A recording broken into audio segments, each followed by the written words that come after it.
Doctor Parameshwar ಅವರು ಅವರೇ ಸ್ವತಃ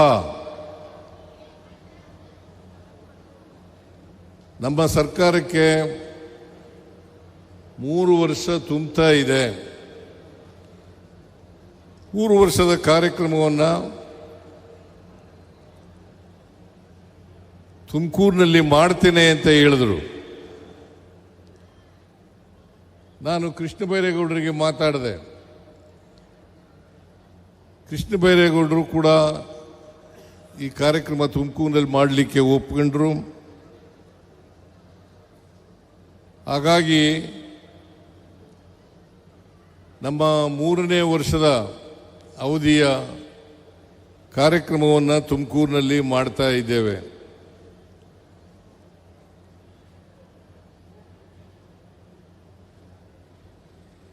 ಇವತ್ತು ತುಮಕೂರಿನಲ್ಲಿ 3ನೇ ವರ್ಷದ ಕಾರ್ಯಕ್ರಮ, ಅದರ ಜೊತೆಗೆ ಅನೇಕ ಅಭಿವೃದ್ಧಿ ಕಾರ್ಯಕ್ರಮಗಳಿಗೆ ಶಂಕುಸ್ಥಾಪನೆ ಮತ್ತು ಉದ್ಘಾಟನೆ ಮಾಡ್ತಕ್ಕಂಥ ಕೆಲಸವನ್ನು ಕೂಡ ಮಾಡಿದ್ದೇವೆ.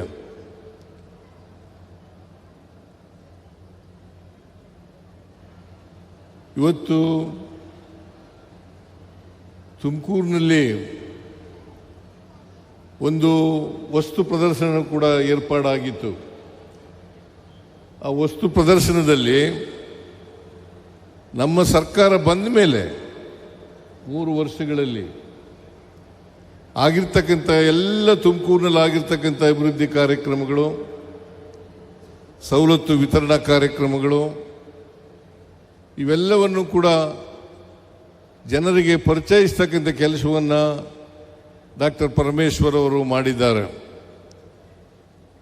ಇದರಿಂದ ನಾವು ಅಧಿಕಾರಕ್ಕೆ ಬಂದ 3 ವರ್ಷದಲ್ಲಿ ಏನೇನು ಮಾಡಿದ್ದೇವೆ ಅಂತಕ್ಕಂಥದ್ದು ಜನರಿಗೆ ತಿಳುವಳಿಕೆಯನ್ನು ಕೊಡ್ತಕ್ಕಂಥ ಪ್ರಯತ್ನವನ್ನು ಕೂಡ ನಡೆಸಿದೆ. ಅದಕ್ಕೋಸ್ಕರ ಮತ್ತೊಮ್ಮೆ ಡಾಕ್ಟರ್ ಜಿ ಪರಮೇಶ್ವರ್ ಅವರಿಗೆ ಮತ್ತು ಅವರ ಎಲ್ಲ ಜಿಲ್ಲೆಯ ಎಲ್ಲ ಅಧಿಕಾರಿ ವರ್ಗದವರಿಗೆ ಧನ್ಯವಾದಗಳನ್ನು ಹೇಳಲಿಕ್ಕೆ ಬಯಸ್ತಾ ಇದ್ದೇನೆ.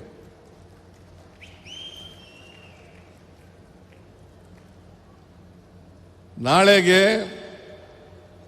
ಅಂದರೆ 20ನೇ ತಾರೀಕು, ಮೇ 20ನೇ ತಾರೀಕು ನಾವು ಅಧಿಕಾರಕ್ಕೆ ಬಂದು 3 ವರ್ಷಗಳು ತುಂಬುತ್ತಾ ಇದೆ. 3 ವರ್ಷಗಳು ತುಂಬುತ್ತಾ ಇದೆ. ಇದನ್ನ ಸಾಂಕೇತಿಕವಾಗಿ ಆಚರಣೆ ಮಾಡಬೇಕು ಅಂತ ಹೇಳಿದಾಗ ಡಾಕ್ಟರ್ ಜಿ ಪರಮೇಶ್ವರ್ ಅವರು ವಾಲಂಟಿಯರ್ ಆಗಿ ನಾವು ತುಮಕೂರಿನಲ್ಲಿ ಮಾಡ್ತೇವೆ ಅಂತ ಹೇಳಿ ಮುಂದೆ ಬಂದರು. ನಾನು ಆಯಿತು ಅಂತಂದೆ. ಅದಕ್ಕೋಸ್ಕರ ಈ 3 ವರ್ಷದ ಸಾಧನೆಗಳು ಜೊತೆಗೆ ತುಮಕೂರು ಜಿಲ್ಲೆಯಲ್ಲಿ ಆಗಿರ್ತಕ್ಕಂಥದ್ದು, ರಾಜ್ಯದಲ್ಲಿ ಆಗಿರ್ತಕ್ಕಂಥದ್ದು, ಕಂದಾಯ ಇಲಾಖೆಯಲ್ಲಿ ಏನೇನು ಕಾರ್ಯಕ್ರಮಗಳನ್ನು ಮಾಡಿದ್ದಾರೆ ಆ ಎಲ್ಲ ಕಾರ್ಯಕ್ರಮಗಳನ್ನು ಕೂಡ ಇವತ್ತು ಜನರಿಗೆ ತಿಳಿಸ್ತಕ್ಕಂಥ ಕೆಲಸವನ್ನು ಮಾಡಿದೆ. ನಾವು 3 ವರ್ಷಗಳ ಹಿಂದೆ ಜನರ ಮುಂದೆ ಬಂದಾಗ ಅನೇಕ ವಾಗ್ದಾನಗಳನ್ನು ಕೊಟ್ಟಿದ್ದು, ಭರವಸೆಗಳನ್ನು ಕೊಟ್ಟಿದ್ದು. ನಮ್ಮ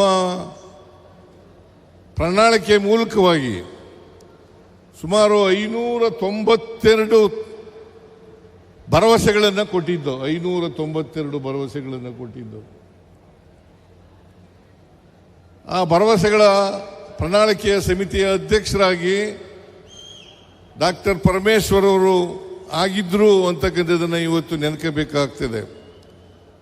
ಅವರು ಈ ರಾಜ್ಯದಲ್ಲಿ ಏನೇನು ಮಾಡಲಿಕ್ಕೆ ಸಾಧ್ಯ ಆಗ್ತದೆ, ಜನರ ಸಮಸ್ಯೆಗಳೇನು, ಅದಕ್ಕೆ ಪರಿಹಾರಗಳೇನು ಅಂತಕ್ಕಂಥದ್ದನ್ನು ಸೂಚಿಸತಕ್ಕಂಥ ಮ್ಯಾನಿಫೆಸ್ಟೋವನ್ನು ಜನರ ಮುಂದೆ ಇಡ್ತಕ್ಕಂಥ ಪ್ರಯತ್ನವನ್ನು ಮಾಡಿದ್ರು. ಅದರಲ್ಲಿ ಈಗ ಸುಮಾರು 592 ಭರವಸೆಗಳಲ್ಲಿ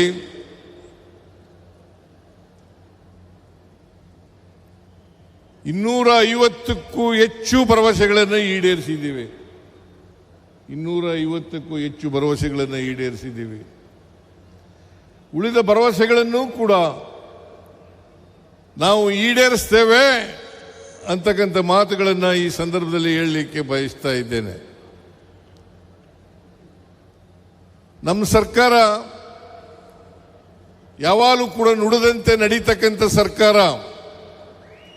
ಕೊಟ್ಟ ಮಾತನ್ನ ಉಳಿಸಿಕೊಳ್ತಕ್ಕಂಥ ಪ್ರಯತ್ನವನ್ನು ಮಾಡ್ತೇವೆ, ನುಡಿದಂತೆ ನಡೀತೇವೆ ಅಂತಕ್ಕಂಥದ್ದನ್ನ ಈಗಿನಿಂದ ಅಲ್ಲ, ಯಾವ್ಯಾವಾಗ ಕಾಂಗ್ರೆಸ್ ಸರ್ಕಾರ ಅಧಿಕಾರಕ್ಕೆ ಬಂದಿದೆ ಆ ಎಲ್ಲ ಕಾಲದಲ್ಲೂ ಕೂಡ ಭರವಸೆಗಳನ್ನು ಈಡೇರಿಸ್ತಕ್ಕಂಥ ಪ್ರಯತ್ನವನ್ನು ಮಾಡಿದ್ದೇವೆ.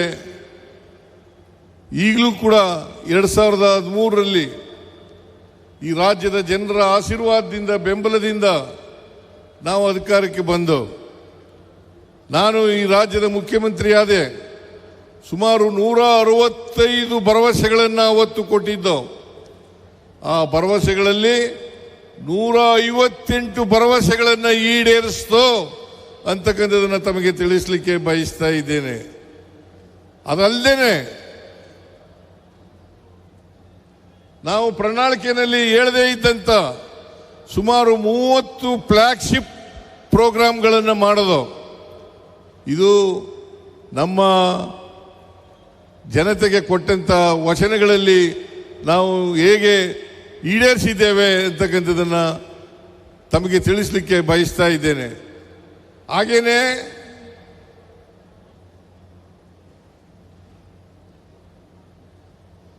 ಎಲ್ಲ ಕಾರ್ಯಕ್ರಮಗಳನ್ನು ಸುಮಾರು 5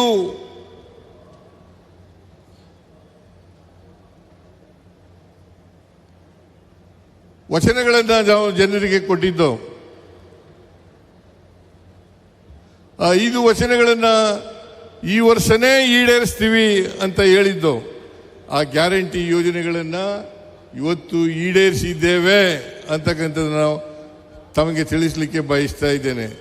ಗ್ಯಾರಂಟಿ ಯೋಜನೆಗಳು ಶಕ್ತಿ ಯೋಜನೆ, ಗೃಹಲಕ್ಷ್ಮಿ ಯೋಜನೆ, ಗೃಹ ಜ್ಯೋತಿ ಯೋಜನೆ, ಅನ್ನಭಾಗ್ಯ ಕಾರ್ಯಕ್ರಮ, ಯುವ ನಿಧಿ ಕಾರ್ಯಕ್ರಮ, ಈ ಎಲ್ಲ ಕಾರ್ಯಕ್ರಮಗಳನ್ನು ಕೂಡ ನಾವು ಅಧಿಕಾರಕ್ಕೆ ಬಂದ ಒಂದೇ ವರ್ಷದಲ್ಲಿ ಇವನ್ನ ಜಾರಿ ಮಾಡಿದ್ದೇವೆ ಅಂತಕ್ಕಂಥ ಮಾತುಗಳನ್ನು ಹೇಳಲಿಕ್ಕೆ ಬಯಸ್ತಾ ಇದ್ದೇನೆ. ನಾವು ಇವುಗಳನ್ನು ಘೋಷಣೆ ಮಾಡಿದಾಗ ವಿರೋಧ ಪಕ್ಷದವರು ಹೇಳಿದರು ಇವುಗಳನ್ನು ಜಾರಿ ಮಾಡಲಿಕ್ಕೆ ಸಾಧ್ಯ ಇಲ್ಲ. ಈ ದೇಶದ ಪ್ರಧಾನಮಂತ್ರಿ ಆದಿಯಾಗಿ ಅವರೂ ಕೂಡ ಹೇಳಿದ್ರು ಇವನ್ನ ಜಾರಿ ಮಾಡಲಿಕ್ಕೆ ಸಾಧ್ಯ ಇಲ್ಲ. ಒಂದು ವೇಳೆ ಜಾರಿ ಮಾಡಿದ್ರೆ ಆ ರಾಜ್ಯ ಆರ್ಥಿಕವಾಗಿ ದಿವಾಳಿ ಆಗ್ಬಿಡ್ತದೆ ಅಂತಕ್ಕಂಥ ಮಾತುಗಳನ್ನು ಹೇಳಿದ್ರು. ಇನ್ನೂ ಒಂದು ಹೆಜ್ಜೆ ಮುಂದೆ ಹೋಗಿ ಹೇಳಿದ್ರು ವಿರೋಧ ಪಕ್ಷದವರು, ಅಭಿವೃದ್ಧಿ ಕಾರ್ಯಕ್ರಮಗಳು ಕುಂಠಿತ ಆಗ್ತವೆ,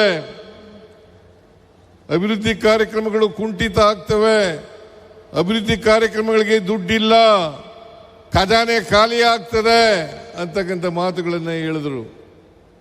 ನಾವು ಇವತ್ತು ಎಲ್ಲ ಗ್ಯಾರಂಟಿ ಯೋಜನೆಗಳನ್ನು ಜಾರಿ ಮಾಡಿ ಜನತೆಗೆ ಕೊಟ್ಟಿದ್ದಂಥ ಪ್ರಣಾಳಿಕೆಯಲ್ಲಿ ಹೇಳಿದ್ದಂಥ ಭರವಸೆಗಳನ್ನು ಕೂಡ ಈಡೇರಿಸಿ ಈ ರಾಜ್ಯದ ಅಭಿವೃದ್ಧಿಯನ್ನು ಮಾಡಿದ್ದೇವೆ ಅಂತಕ್ಕಂಥ ಮಾತುಗಳನ್ನು ಹೇಳಲಿಕ್ಕೆ ಬಯಸ್ತಾ ಇದ್ದೇನೆ. ಇವತ್ತು ನಾವು ಅಧಿಕಾರಕ್ಕೆ ಬಂದ ಮೇಲೆ ಒಂದೇ ತಿಂಗಳಲ್ಲಿ ಅಧಿಕಾರಕ್ಕೆ ಬಂದದು 20ನೇ ತಾರೀಕು, ಮೇ 20ನೇ ತಾರೀಕು, ಜೂನ್ 11ನೇ ತಾರೀಕಿಗೆ ಶಕ್ತಿ ಯೋಜನೆಯನ್ನು ಜಾರಿ ಮಾಡೋದು. ಜುಲೈ ತಿಂಗಳಲ್ಲಿ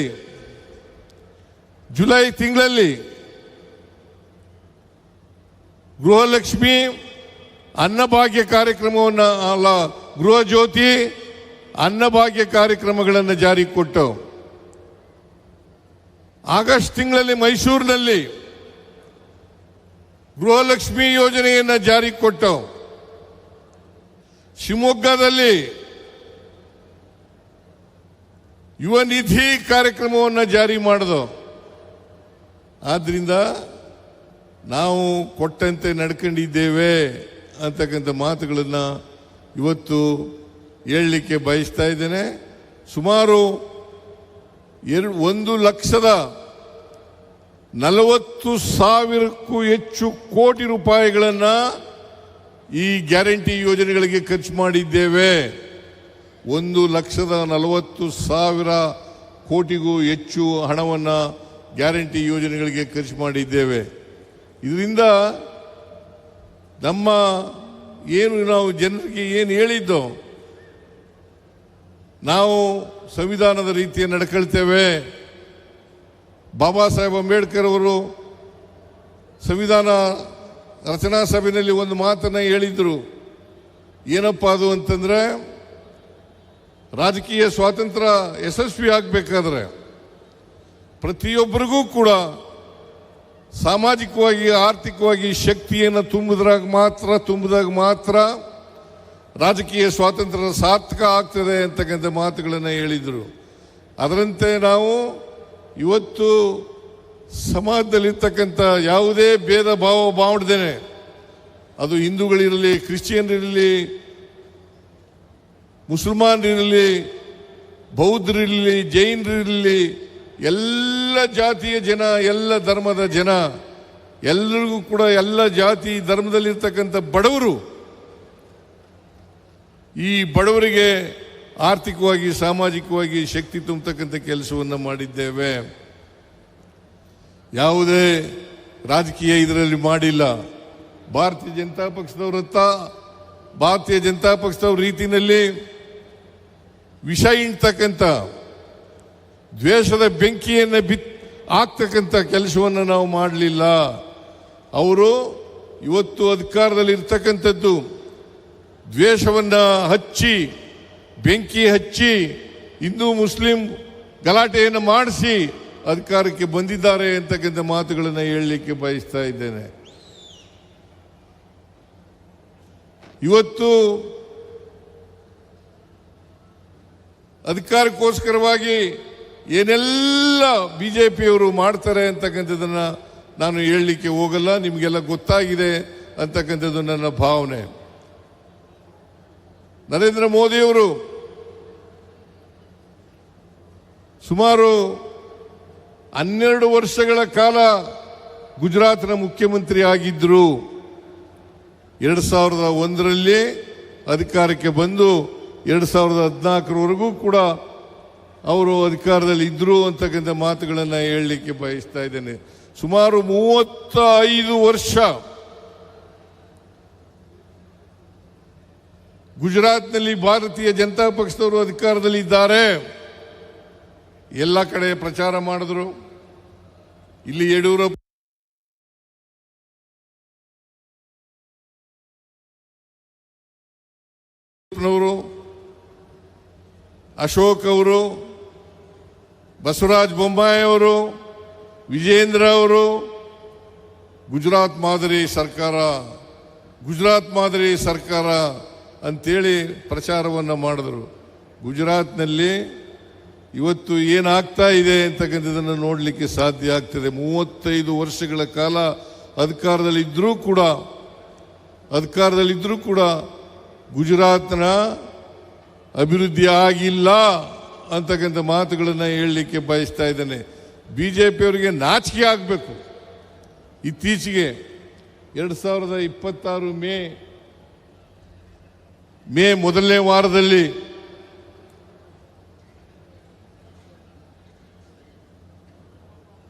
ಗುಜರಾತ್ನಲ್ಲಿ ಒಬ್ಬ ಕಾರ್ಮಿಕನ ಮಗಳು ಹೆಂಡತಿ, ಅವನು 2,000 ರೂಪಾಯಿ ಬಾಡಿಗೆನಲ್ಲಿದ್ದ.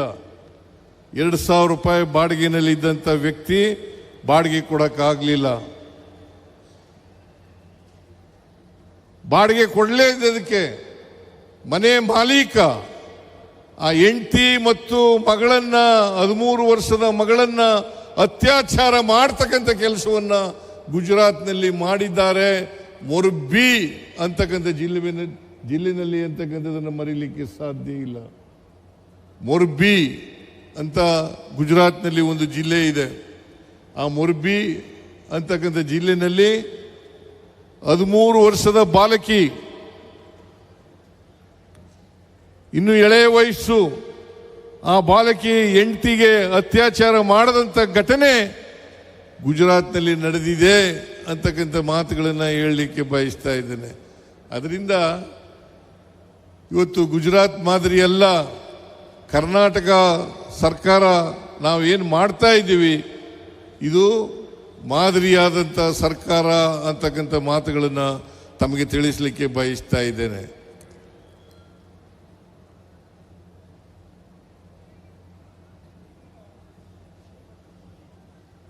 ಈ ನರೇಂದ್ರ ಮೋದಿಯವರು 2014ರಲ್ಲಿ ಪ್ರಧಾನಮಂತ್ರಿ ಆದರು.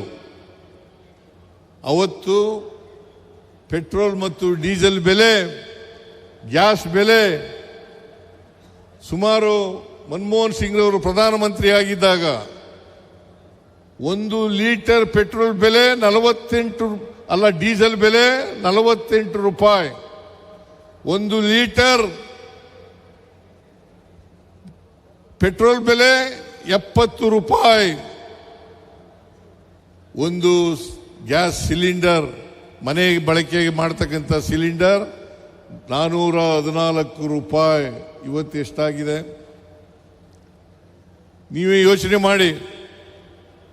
ಇವತ್ತು ಇದನ್ನೇ ನಾವು ಅಚ್ಚೇ ದಿನ್ ಅಂತ ಕರೀಬೇಕಾ? ಅಚ್ಚೇ ದಿನ್ ಅಂತ ಕರೀಬೇಕಾ? ಈಗ ಮೊನ್ನೆ 3 ರೂಪಾಯಿಗೂ ಹೆಚ್ಚು ಪೆಟ್ರೋಲು, ಡೀಸೆಲ್, ಗ್ಯಾಸ್ ಬೆಲೆಯನ್ನು ಹೆಚ್ಚು ಮಾಡಿದ್ದಾರೆ. ಇದಕ್ಕೆ ಕಾರಣ ಏನು ಅಂತಂದ್ರೆ, ಕೊಡ್ತಾ ಇರತಕ್ಕಂಥ ಕಾರಣ ಅಲ್ಲಿ ಯುದ್ಧ ನಡೀತಾ ಇದೆ. ಇದೇ ನರೇಂದ್ರ ಮೋದಿಯವರು ಟ್ರಂಪ್, ಅಮೆರಿಕ ಅಧ್ಯಕ್ಷ ಟ್ರಂಪ್ ಅವರು ಬಾಲ ಹಿಡ್ಕೊಂಡು ಸುತ್ತಾ ಇದ್ರು. ಗುಜರಾತ್ನಲ್ಲಿ ಮತ್ತು ಅಮೆರಿಕಾದಲ್ಲಿ ಈ ಸಾರಿ ಟ್ರಂಪ್ ಸರ್ಕಾರ ಅಂತೇಳಿ ಭಾಷಣ ಮಾಡಿದ್ರು. ಟ್ರಂಪ್ ಸರ್ಕಾರ ಅಂತೇಳಿ ಭಾಷಣ ಮಾಡಿದ್ರು. ಟ್ರಂಪ್ ಸರ್ಕಾರ ಬಂತು. ಇವತ್ತು ಇರಾನ್ ಮೇಲೆ ಯುದ್ಧ ಆಯಿತು. ಅಮೆರಿಕದ ಚಿತಾವಣೆಯಿಂದ ಯುದ್ಧ ನಡೀತು. ಇಸ್ರೇಲ್ ಅಮೆರಿಕ ಸೇರ್ಕೊಂಡು ಇರಾನ್ ಮೇಲೆ ಯುದ್ಧ ನಡೀತು. ಏನೆಲ್ಲ ಅನಾಹುತಗಳಾದವು. ಆದರೆ ನರೇಂದ್ರ ಮೋದಿ ಒಂದು ವಿಷಾದನೂ ಕೂಡ ವ್ಯಕ್ತ ಮಾಡಲಿಲ್ಲ. ಇದನ್ನ ತಾವು ಅರ್ಥ ಮಾಡ್ಕೋಬೇಕಾಗ್ತದೆ. ಇವತ್ತು ಏನಾದರೂ ದೇಶದಲ್ಲಿ ಬೆಲೆ ಏರಿಕೆ ಆಗಿದ್ರೆ ಇದಕ್ಕೆ ನೇರವಾಗಿ ಕಾರಣ ನರೇಂದ್ರ ಮೋದಿಯವರು ಅಂತಕ್ಕಂಥದನ್ನ ತಿಳ್ಕೋಬೇಕಾಗ್ತದೆ. ಹಾಗಾದ್ರೆ ಇವ್ರ ಕಾಲದಲ್ಲಿ ಯಾರು ಲಾಭವನ್ನು ಪಡ್ಕೊಂಡ್ರು ಅಂತಂತಂದ್ರೆ ಅದಾನಿ ಮತ್ತು ಅಂಬಾನಿ.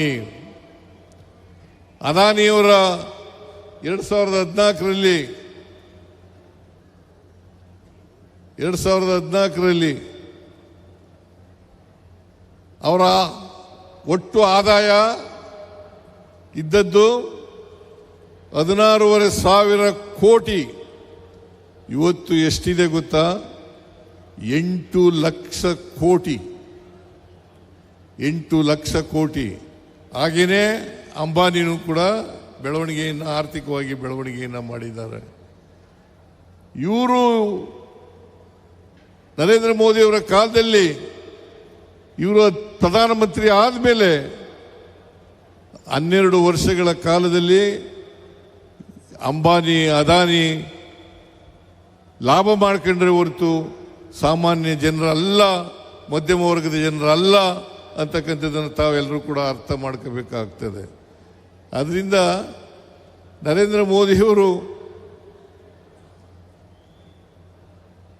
ಬಹಳ ಜನ ಓಟ್ ಹಾಕಿದ್ರು. ನರೇಂದ್ರ ಮೋದಿ ಮೋದಿ ಮೋದಿ ಮೋದಿ ಅನ್ಕೊಂಡು ಈ ದೇಶದಲ್ಲಿ ಓಟ್ ಹಾಕಿದ್ರು. ಇವತ್ತು ಅವ್ರಿಗೆಲ್ರಿಗೂ ಕೂಡ ಭ್ರಮ ನಿರಸನ ಆಗಿದೆ ಅಂತಕ್ಕಂಥ ಮಾತುಗಳನ್ನು ಹೇಳಲಿಕ್ಕೆ ಬಯಸ್ತಾ ಇದ್ದೇನೆ. ಹಾಗಾಗಿ ನಾವು ಅಧಿಕಾರಕ್ಕೆ ಬಂದ 3 ವರ್ಷದಲ್ಲಿ ಅನೇಕ ಅಭಿವೃದ್ಧಿ ಕೆಲಸಗಳನ್ನು ಈಗ ನಾಳೆ ಆದಮೇಲೆ 4ನೇ ವರ್ಷ ಆಗ್ತದೆ ಜಾರಿಗೆ ಬಂದ ಮೇಲೆ. ನಾವು 2028ಕ್ಕೂ ಕೂಡ ಅಧಿಕಾರಕ್ಕೆ ಬಂದೇ ಬರ್ತೀವಿ. 28ರಲ್ಲೂ ಕೂಡ ಅಧಿಕಾರಕ್ಕೆ ಬಂದೇ ಬರ್ತೀವಿ ಅಂತಕ್ಕಂಥ ಮಾತುಗಳನ್ನು ಹೇಳಲಿಕ್ಕೆ ಬಯಸ್ತಾ ಇದ್ದೇನೆ.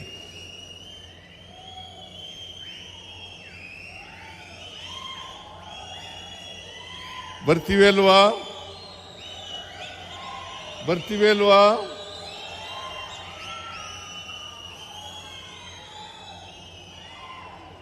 2028ಕ್ಕೆ ವಿಧಾನಸಭಾ ಚುನಾವಣೆ ನಡೀತದೆ. ಆಗ ಮತ್ತೆ ಕಾಂಗ್ರೆಸ್ ಅಧಿಕಾರಕ್ಕೆ ಬರ್ತದೆ. ಈ ರಾಜ್ಯದ ಅಭಿವೃದ್ಧಿ, ಸರ್ವತೋಮುಖವಾದಂಥ ಅಭಿವೃದ್ಧಿಯನ್ನು ಮಾಡ್ತಕ್ಕಂಥ ಕೆಲಸವನ್ನು ಮಾಡ್ತೇವೆ ಅಂತಕ್ಕಂಥ ಮಾತುಗಳನ್ನು ಹೇಳಲಿಕ್ಕೆ ಬಯಸ್ತಾ ಇದ್ದೇನೆ. 28ರಲ್ಲಿ ನಾವು ಕೊಡ್ತಕ್ಕಂಥ ಪ್ರಣಾಳಿಕೆ, ಆ ಪ್ರಣಾಳಿಕೆ ಈ ರಾಜ್ಯದ ಆರ್ಥಿಕವಾಗಿ, ಸಾಮಾಜಿಕವಾಗಿ ಬೆಳವಣಿಗೆಗೆ ಮತ್ತು ಎಲ್ಲ ಜನರು ಕೂಡ ಶಕ್ತಿ ಕೊಡ್ತಕ್ಕಂಥ ಕೆಲಸವನ್ನು ನಾವು ಮಾಡ್ತೇವೆ ಅಂತಕ್ಕಂಥ ಮಾತುಗಳನ್ನು ಈ ಸಂದರ್ಭದಲ್ಲಿ ಹೇಳಲಿಕ್ಕೆ ಬಯಸ್ತಾ ಇದ್ದೇನೆ. ನಮ್ಮ ಉದ್ದೇಶ ಕರ್ನಾಟಕ ರಾಜ್ಯವನ್ನು ಸರ್ವ ಜನಾಂಗದ ಶಾಂತಿಯ ತೋಟವನ್ನಾಗಿ ಮಾಡಬೇಕು. ಕುವೆಂಪು ಅವರು ಹೇಳಿದರು, ಸರ್ವ ಜನಾಂಗದ ಶಾಂತಿಯ ತೋಟ ಅಂತೇಳಿ. ಆ ರೀತಿಯಾಗಿ ಮಾಡಬೇಕು. ನಮ್ಮ ಸಂವಿಧಾನದ ಮೂಲ ತತ್ವಗಳೇನಪ್ಪ ಅಂತಂದರೆ ಸ್ವಾತಂತ್ರ್ಯ, ಸಮಾನತೆ, ಭ್ರಾತೃತ್ವ. ಇದು ನಮ್ಮ ಮಂತ್ರಗಳು ಅಂತಕ್ಕಂಥ ಮಾತುಗಳನ್ನು ಹೇಳಲಿಕ್ಕೆ ಬಯಸ್ತಾ ಇದ್ದೇನೆ. ಅದರಿಂದ ಕರ್ನಾಟಕ ರಾಜ್ಯದಲ್ಲಿ ನಾವು ಸಮಾನತೆಯ ಸಮಾಜವನ್ನು ನಿರ್ಮಾಣ ಮಾಡ್ತಕ್ಕಂಥದ್ದು, ಎಲ್ರಿಗೂ ಸಮಾನ ಅವಕಾಶಗಳು ಸಿಗ್ತಕ್ಕಂಥ ಕೆಲಸವನ್ನು ಮಾಡ್ತಕ್ಕಂಥದ್ದು, ಇದೇ ನಮ್ಮ ಸಂವಿಧಾನದ ಮೂಲ ಆಶಯ ಅಂತಕ್ಕಂಥ ಮಾತುಗಳನ್ನು ಹೇಳಲಿಕ್ಕೆ ಬಯಸ್ತಾ ಇದ್ದೇನೆ. ನಮ್ಮ ಮೂಲ ಆಶಯವಾದಂಥ ಸರ್ವ ಜನಾಂಗಕ್ಕೂ ಸರ್ವರ ಸಮಬಾಳು ನಮ್ಮ ಉದ್ದೇಶ ಅಂತಕ್ಕಂಥ ಮಾತುಗಳನ್ನು ಈ ಸಂದರ್ಭದಲ್ಲಿ ಹೇಳಿ, ನಾನು ಈ ದಿಕ್ಕಿನಲ್ಲಿ ಇನ್ನೂ 2 ವರ್ಷ ಅವಧಿ ಇದೆ. ಈ 2 ವರ್ಷದಲ್ಲಿ ನಾವು ಅನೇಕ ನಮ್ಮ ಎಲ್ಲ ಭರವಸೆಗಳನ್ನು ಈಡೇರಿಸ್ತೇವೆ ಅಂತಕ್ಕಂಥ ಮಾತುಗಳನ್ನು ಹೇಳಲಿಕ್ಕೆ ಬಯಸ್ತಾ ಇದ್ದೇನೆ. ಬಹುತೇಕವಾಗಿ ಇವತ್ತು ನಾವು ಈ ಎಲ್ಲ ಕಾರ್ಯಕ್ರಮಗಳನ್ನು 3 ವರ್ಷದ ಕಾರ್ಯಕ್ರಮಗಳನ್ನು ಮಾಡಿದ ಮೇಲೆ, ಗ್ಯಾರಂಟಿ ಯೋಜನೆಗಳನ್ನು ಜಾರಿ ಕೊಟ್ಟ ಮೇಲೆ ಕರ್ನಾಟಕದಲ್ಲಿ ನಾವು ವ್ಯಕ್ತಿ ವರಮಾನ ಇದೆಯಲ್ಲ, ಅದರಲ್ಲಿ ಇಡೀ ದೇಶದಲ್ಲೇ ನಾವು ಮೊದಲನೇ ಸ್ಥಾನದಲ್ಲಿ ಇದ್ದೇವೆ ಅಂತಕ್ಕಂಥ ಮಾತುಗಳನ್ನು ಹೇಳಲಿಕ್ಕೆ ಬಯಸ್ತಾ ಇದ್ದೇನೆ. ಅದರಿಂದ ಈಗ ನೋಡಬೇಕು,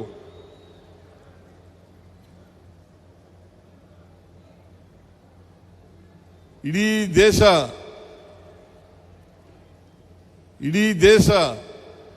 GST ಬೆಳವಣಿಗೆಯಲ್ಲಿ 7.4% ಬೆಳವಣಿಗೆಯನ್ನು ಕಂಡಿದ್ರೆ, ಕರ್ನಾಟಕದಲ್ಲಿ ನಾವು 8.1ರ ಬೆಳವಣಿಗೆಯನ್ನು ನಾವು ಕಂಡಿದ್ದೇವೆ. ಇದನ್ನು ಏನು ತೋರಿಸುತ್ತೆ ಅಂತಂದರೆ ನಾವು ದೇಶದ GSTಗೆ ಸಾಕಷ್ಟು ಕೊಡುಗೆಯನ್ನು ಕೊಡ್ತಾ ಇದ್ದೀವಿ. ಮತ್ತು ಆರ್ಥಿಕವಾಗಿ, ಸಾಮಾಜಿಕವಾಗಿ ನಾವು ಇಡೀ ದೇಶದಲ್ಲಿ ನಾವು ಉತ್ತಮ ಸ್ಥಾನದಲ್ಲಿ ಇದ್ದೇವೆ ಅಂತಕ್ಕಂಥ ಮಾತುಗಳನ್ನು ಹೇಳಲಿಕ್ಕೆ ಬಯಸ್ತಾ ಇದ್ದೇನೆ.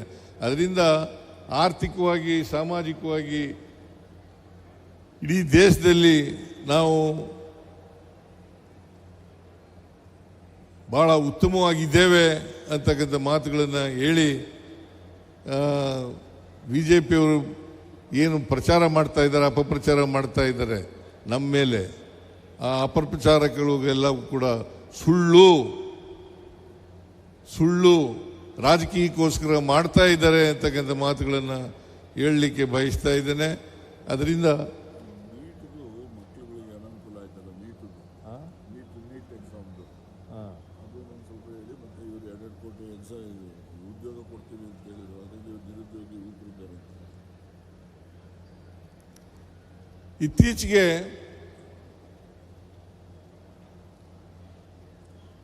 ಇತ್ತೀಚೆಗೆ ನೀಟ್ ಪರೀಕ್ಷೆ ಆಯಿತು.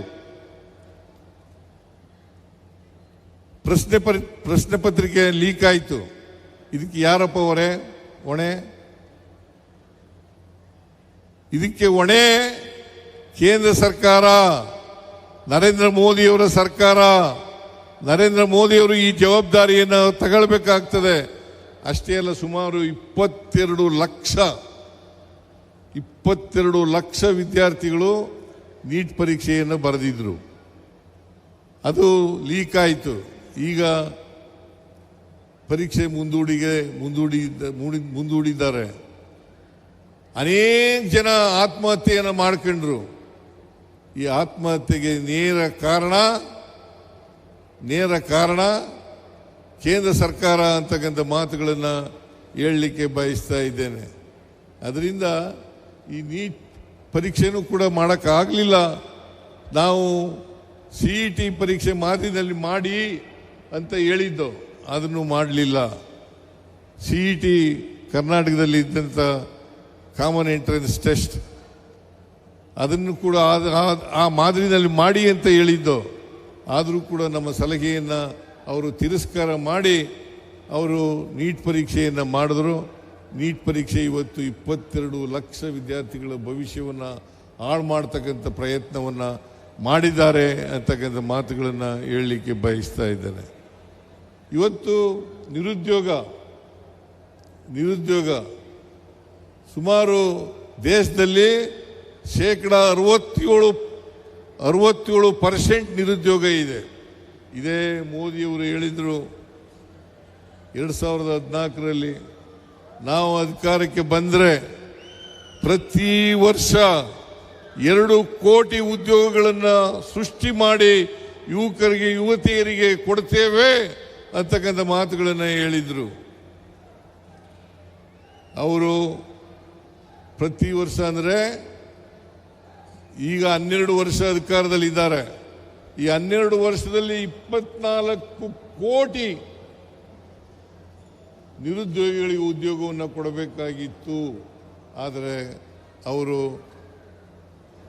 2 ಕೋಟಿ ಉದ್ಯೋಗನೂ ಕೂಡ ಸೃಷ್ಟಿ ಮಾಡಲಿಕ್ಕೆ ಸಾಧ್ಯ ಆಗಲಿಲ್ಲ ಈ 10 ವರ್ಷದಲ್ಲಿ. ಅದರಿಂದ ಅಚ್ಚೇ ದಿನ ಬರ್ತದೆ ಅಂತ ಹೇಳಿದ್ರಲ್ಲ, ಅದು ಇನ್ನೂ ಕೂಡ ಜಾರಿಯಾಗದೆ ಉಳಿದಿರ್ತಕ್ಕಂಥ ಭರವಸೆ, ನರೇಂದ್ರ ಮೋದಿಯವರು ಹೇಳಿದಂಥ ಭರವಸೆ. ವಿದೇಶದಲ್ಲಿ ಕಪ್ಪು ಹಣ ಇದೆ. ಆ ಕಪ್ಪು ಹಣವನ್ನು ತಗೊಬಂದು ಪ್ರತಿಯೊಬ್ಬರಿಗೂ ಕೂಡ ಅವರ ಅಕೌಂಟ್ಗಳಿಗೆ 15 ಲಕ್ಷ ಕೊಡ್ತೀವಿ ಅಂತ ಹೇಳಿದ್ರು. ರೈತರ ಆದಾಯವನ್ನು ದುಪ್ಪಟ್ಟು ಮಾಡ್ತೀವಿ ಅಂತ ಹೇಳಿದ್ರು.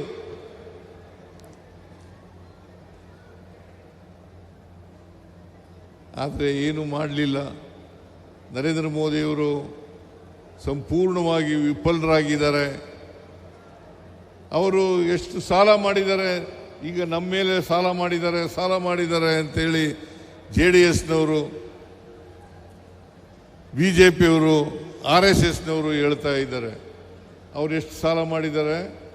ನರೇಂದ್ರ ಮೋದಿಯವರು ಅಧಿಕಾರಕ್ಕೆ ಬಂದಾಗ ಒಟ್ಟು ಸಾಲ ದೇಶದ ಮೇಲೆ ಇದ್ದದ್ದು ಸ್ವಾತಂತ್ರ್ಯ ಬಂತವಿಂದ 53,11,000 ಕೋಟಿ. 53,11,000 ಕೋಟಿ. ಇವತ್ತು 220 ಲಕ್ಷ ಕೋಟಿ ಸಾಲವನ್ನು ಮಾಡಿದ್ದಾರೆ. 220 ಲಕ್ಷ ಕೋಟಿಯನ್ನು ಮಾಡಿದ್ದಾರೆ. ಅದರಿಂದ ಈ ದೇಶವನ್ನು ಆರ್ಥಿಕವಾಗಿ ಹಾಳುಗೆಡವಿ ಹಿಂದೂ ಮುಸ್ಲಿಂ ಮಧ್ಯೆ ಬೆಂಕಿ ಹಚ್ಚಿ ದೇಶವನ್ನು ಇಬ್ಬಾಗ ಮಾಡ್ತಕ್ಕಂಥ ಪ್ರಯತ್ನವನ್ನು, ಸಮಾಜವನ್ನು ಇಬ್ಬಾಗ ಮಾಡ್ತಕ್ಕಂಥ ಪ್ರಯತ್ನವನ್ನು ಮಾಡ್ತಾ ಇದ್ದಾರೆ. ನಾವು ನೆಮ್ಮದಿಯ ಗ್ಯಾರಂಟಿ ಸರ್ಕಾರವನ್ನು ಕೊಟ್ಟರೆ ಅವರು ನೆಮ್ಮದಿಯನ್ನು ಕಿತ್ಕೊಳ್ತಕ್ಕಂಥ ಸರ್ಕಾರವನ್ನು ಕೊಡ್ತಾರೆ ಅಂತಕ್ಕಂಥ ಮಾತುಗಳನ್ನು ಈ ಸಂದರ್ಭದಲ್ಲಿ ಹೇಳಲೇಬೇಕಾಗ್ತದೆ. ಅದರಿಂದ ತಾವೆಲ್ಲ ಯೋಚನೆ ಮಾಡಬೇಕು. ಈ ಬಿ ಜೆ ಪಿ ಅಧಿಕಾರದಲ್ಲಿ ಇದ್ದರೆ ಏನಾಗ್ತದೆ ದೇಶ ಅಂತಕ್ಕಂಥದ್ದನ್ನು ಯೋಚನೆ ಮಾಡಿ ಮುಂದೆ ಬರ್ತಕ್ಕಂಥ ಚುನಾವಣೆಯಲ್ಲಿ ನಿಮ್ಮ ಆಶೀರ್ವಾದ, ಬೆಂಬಲ ಎಲ್ಲ ಇರಲಿ ಅಂತಕ್ಕಂಥ ಮಾತುಗಳನ್ನು ಹೇಳಿ ಮತ್ತೊಮ್ಮೆ ಜಿಲ್ಲೆಯ ಉಸ್ತುವಾರಿ ಸಚಿವರಿಗೆ ಮತ್ತೆ ಅವ್ರ ಜೊತೆಯಲ್ಲಿ ಕೆಲಸ ಮಾಡಿದಂಥ ಎಲ್ಲ ಶಾಸಕರಿಗೆ